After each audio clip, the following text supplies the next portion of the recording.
Hey guys, what's going on? Dupes23 here, coming with you today at a Corporeal Beast Guide. This is for solo purposes only, and it's based on high level content. So you want to have a pretty much similar bar to me. Now I understand that some people won't have this ability, so if you don't have that, then just change it with a basic ability or a threshold. That's entirely up to you. And you pretty much want all these abilities, especially this one and this one. Now also, you want to take this ability if you've got it. If you don't have it, I suggest you go and try and get it from one of the God Wars dungeon drops. I done it through Armadillo because that was my best chance that I found.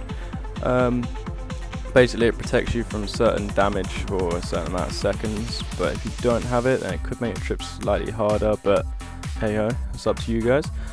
Now my gear is pretty much max gear. I've got the male volant. You can swap that out for Tetsu if you want to take more of a tank and a slower kill, or Torva.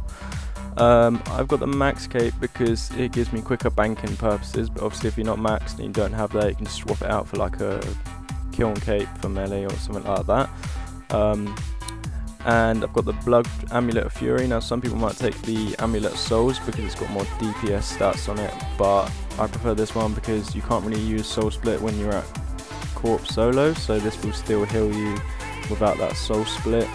Got my Torva for the DPS, which you can switch out for if you really want to go that low Bandos or something like that. This Amulet of Scrimshaw, of Vampirism is going to help you a lot. Now this only works with melee, so it's best to use for this. It's quite expensive, about 1.4 mil at the moment, but it's going to help heal you a considerable amount. If you tie that in with a Vampirism Mirror, you're pretty much there for not eating that much.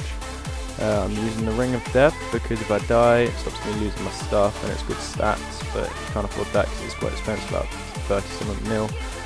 Swap it out for just a Ring of Vigor to save some adrenaline, or a Berserker Ring or something like that. So that's pretty much it for that. Now the inventory, you can bring whatever style of overload potion you want, even if it's just a normal overload, but I use this one because it increases my stats by +2 to the other one. Then I bring my renewal, so don't have to worry about using prayer too much. Sorrow Brew, just in case I get into too low HP, so I can quickly swap that out with a Rocktail. Adrenaline Potion to help you get that more thresholds and ultimates out there. I don't use prayer potions, I use restores because it's just, I brought them when they were really cheap, so I've got loads of them. The rest is Rocktails, and I've got a Ring of Wealth, obviously for drop to enhance that chance for drop. Yeah, so if you've got any questions, like you don't know what these abilities are, just post in the comments or just have a look through all your stuff here and you should be able to pretty much find it. How you have it set up, I would recommend you probably have it pretty much the same as me. However, if you don't want to, it's up to you, but for efficiency I would definitely use it this way, especially if you want to use Revolution, but I won't for this kill. I normally do, but I won't for this kill, so you guys can know. So if you've got a max cape, use the portal here because it's going to take you directly there. If you don't, however, use the games necklace. Yeah, and then that'll take you straight there, but this is much easier for banking and stuff like that. Okay, so when you arrive, you're going to come to this area here, which is through a couple of tunnels. You want to put your overload on and the other potions that are involved in that. Now, if you've got your Scrimshaw, definitely activate that now along with your aura, and you're going to be set to go.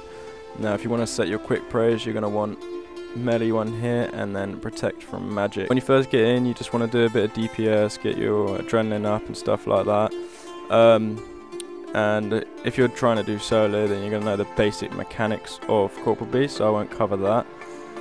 And so just get all your adrenaline up and then move on. Now, as you can see, I'm getting absolutely ripped by magic, so what I'm going to do now is I'm going to use my devotion, and it's going to stop any magic from hitting me. You're only going to hit the ones. And then you want to use this beautiful ability here, and it's going to reduce corpse damage against you, which is absolutely beautiful. And yeah, so it's pretty much all you do for now. I mean, use this ability when you can. It's just going to absolutely wreck corp, and then put a little bit.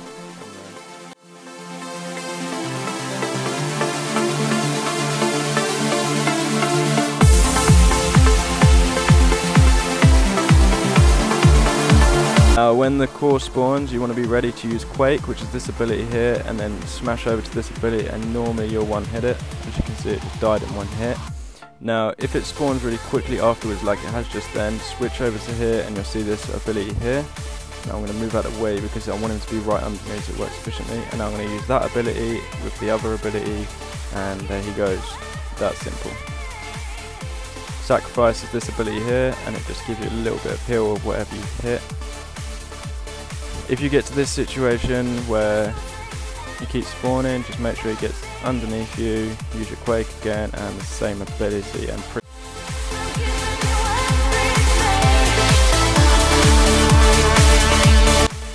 now you want to put your Ring of Wealth on and then just finish up there. Don't worry about killing the core because you're dead and need to spawn. And yeah, and then you just pick up your loot and it's that simple.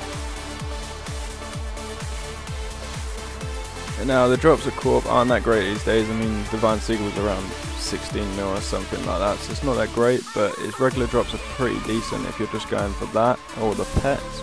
Great pet that it's got here. Also the charms are pretty great. You can get between around 20 kills doing it like this. If you've got this sort of gear, probably if you've got Torva, maybe around 16, if you've got Tetsu, slightly less. So yeah, if you guys want to give it a try, go ahead. If you're looking for any other guys, let me know. And yeah, good luck.